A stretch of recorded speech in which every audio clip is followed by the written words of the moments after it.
Mining has got to be one of the oldest, and let's be honest, most dangerous jobs out there. And for more than 100 years, India has been on a legislative journey trying to figure out how to make it safer for its workers. So today, we're going to trace that story step by step to see how the law has changed over time. So that's the big question, right?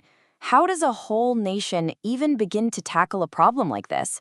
I mean, how do you use laws to make a dangerous job safer, especially over decades of huge technological and social change?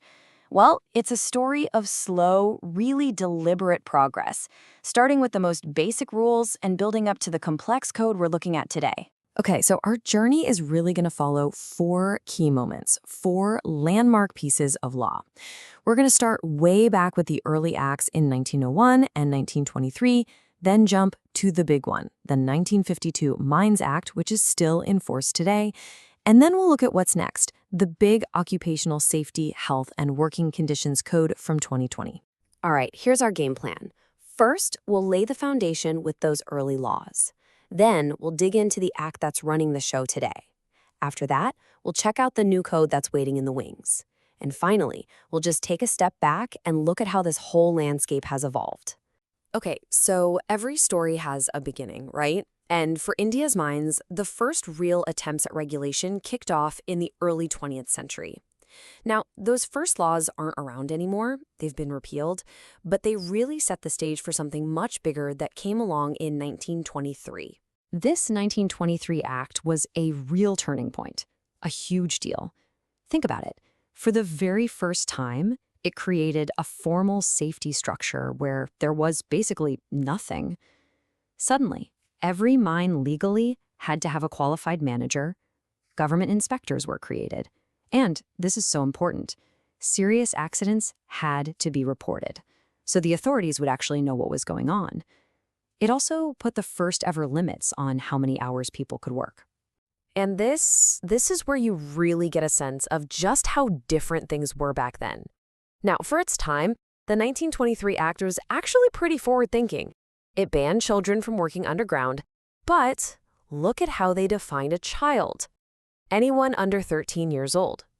Wow, that one detail just screams how much the world has changed since then. Definitely keep that number 13 in your head because we're going to see a massive shift later on.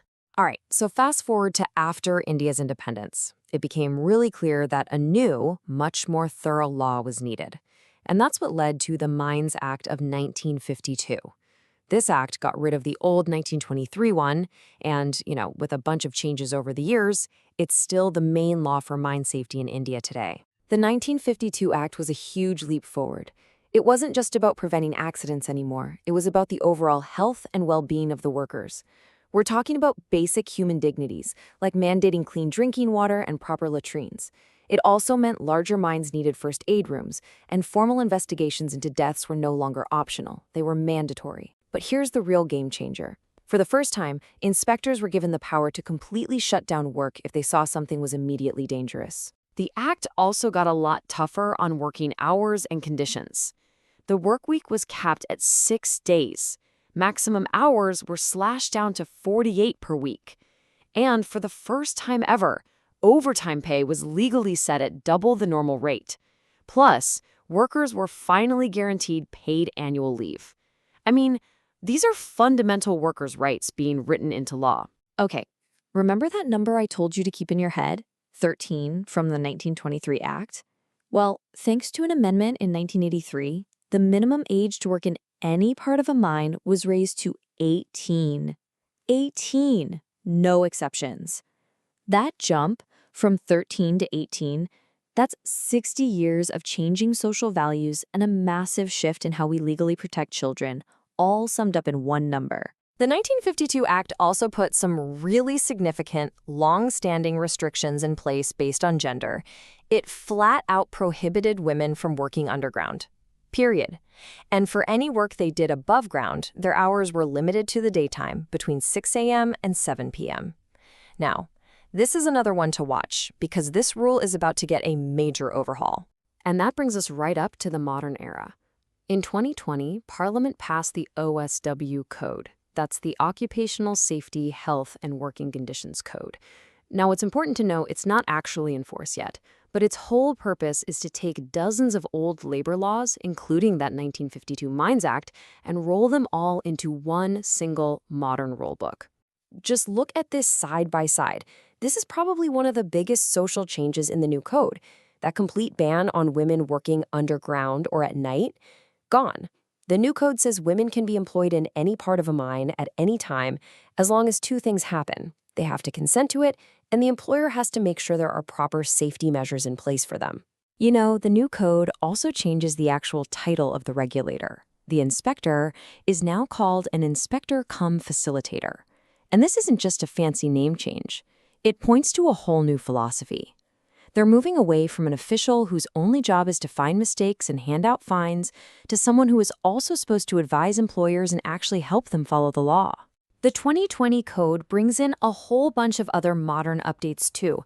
Mine registrations are going electronic. Safety committees with workers on them are now mandatory in bigger mines.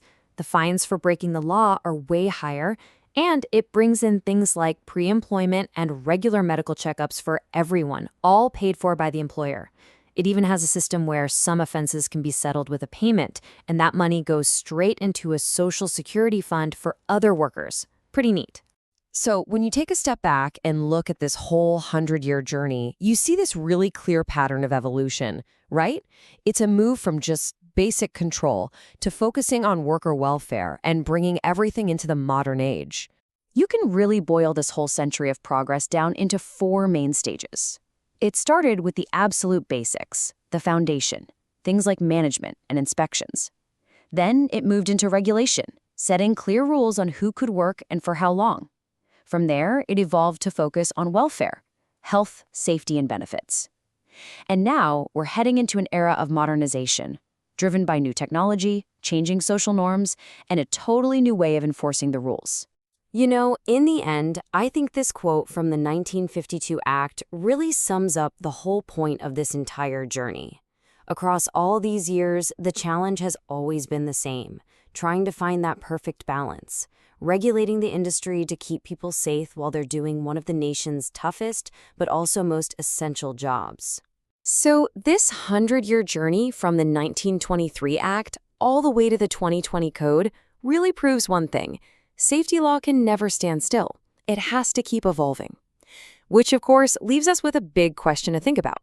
As mining technology gets more and more automated and our ideas about work continue to change, what's the next big leap in the law going to look like to protect workers?